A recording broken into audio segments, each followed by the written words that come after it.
Kinumpirma ng Armed Forces of the Philippines na napabilang rin sa engkwentro sa Mamasapano ang mga armadong tauhan ni dating Maguindanao Governor Andal Ampatuan Sr. na dawit sa Maguindanao Massacre. Ayon sa tagapagsalita ng AFP, matapos ang malagim na massacre noong 2009, umanib na ang mga tauhan ni Ampatuan sa Bangsamoro Islamic Freedom Fighters o BIFF. Partikular na umanib daw sila sa grupo ni Ali Tambaco na dating Vice Chairman ng BIFF na naaresto nitong nakaraang linggo. Si Tambaco ang sinasabing leader ng Justice for Islamic Movement na nagkanlong umano sa tinutugis pa ring teroristang si Basit Usman. Hindi pa raw tiyak ang AFP kung kabilang ang mga tauhan ni Ampatuan sa mga namatay sa opensiba ng militar kontra BIFF.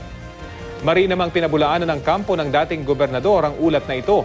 Ayon sa abogado nitong si Attorney Ferdinand Topacio, halos 5 taon nang wala sa kapangyarihan ng pamilya Ampatuan, kaya wala na umano silang kakayahang magkaroon ng mga private army.